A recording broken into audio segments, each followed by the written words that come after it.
ക്രിസ്മസിൻ്റെ സംഗതമായ സന്ദേശം സർവ്വജനത്തിനും ഉണ്ടാവാനുള്ളൊരു മഹാസന്തോഷം ഞാൻ നിങ്ങളോട് സുവിശേഷിക്കുന്നു.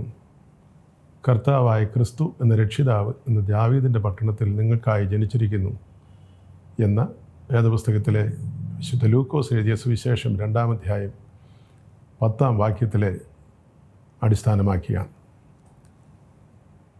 കലണ്ടർ എടുത്ത് പരിശോധിക്കുമ്പോൾ AD 336 മുതലാണ് ക്രിസ്മസ് ശരിയായി നടന്നതായി നമുക്ക് രേഖപ്പെടുത്തിയിരിക്കുന്നത്.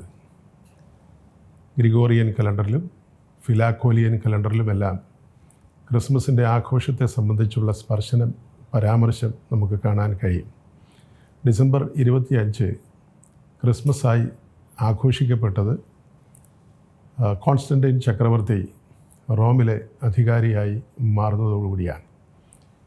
അദ്ദേഹത്തിൻ്റെ വിശ്വാസ ജീവിതത്തിലേക്കുള്ള കടന്നുവരവിന് മുമ്പ് AD 64 മുതൽ AD 284 വരെ നീറോ മുതൽ ഡയോക്ലീഷ്യൻ വരെയുള്ള ചക്രവർത്തിമാർ ക്രൈസ്തവരെ പീഡിപ്പിക്കുകയും വിശ്വാസ ജീവിതത്തിൽ നിന്നും അവരെ പിന്മാറ്റത്തിലേക്ക് കൊണ്ടുവരികയും ഒക്കെ ചെയ്യുന്ന സമ്മർദ്ദ തന്ത്രം പ്രയോഗിച്ചവരായിരുന്നു.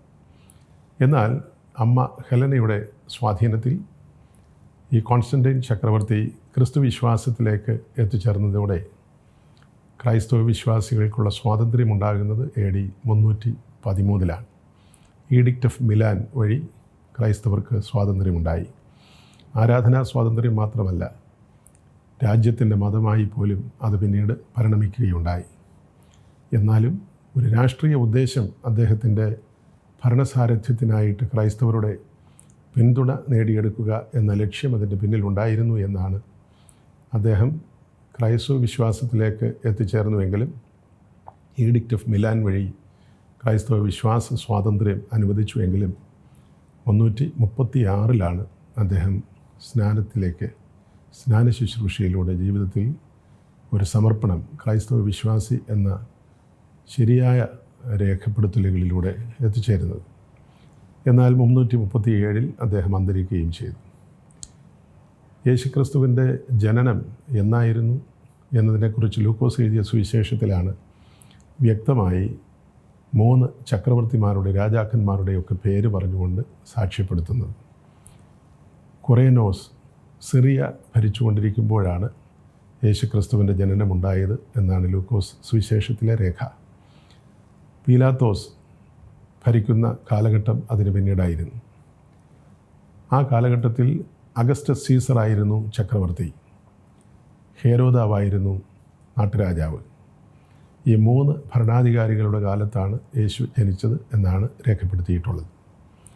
ഈ 3 ഭരണാധിപന്മാരും ശരിയായി പറഞ്ഞാൽ അവരുടെ ഭരണകാലത്തിൽ ശരിയായി ഹേരോദാവ് നാട് നീങ്ങുന്നത് BC 4-ാം വർഷത്തിലാണ്.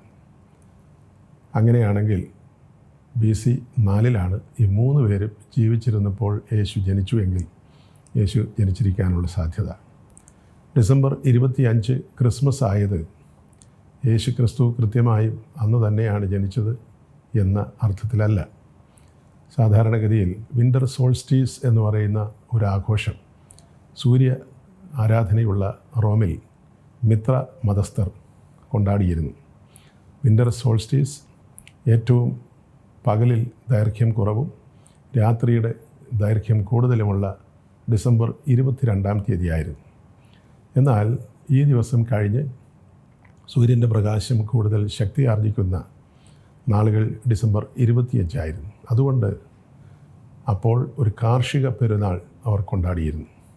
ആ കാർഷിക പെരുന്നാളിൽ തുടർന്ന് ഈ ആഘോഷം പരിമിതീകരിക്കപ്പെടുകയും ആ ദിവസം ക്രിസ്മസ് എന്ന് മാറുകയും ചെയ്തു. സൂര്യൻ്റെ പുതിയ തേജസ് ലോകം മുഴുവൻ വ്യാപിക്കുന്ന നാളായിരുന്നു ആ പ്രത്യേക ദിവസം. അതുകൊണ്ടാണ് ഡിസംബർ 25 എന്ന ആഘോഷം ക്രിസ്മസിൻ്റേതാക്കി മാറ്റിയത്. ഏറ്റവും പുതിയ വാർത്തകളും വിശേഷങ്ങളും വിരൽ തുമ്പിലറിയാൻ സീ മലയാളം ന്യൂസ് എല്ലാ ഡിജിറ്റൽ പ്ലാറ്റ്ഫോമുകളിലും ലഭ്യം.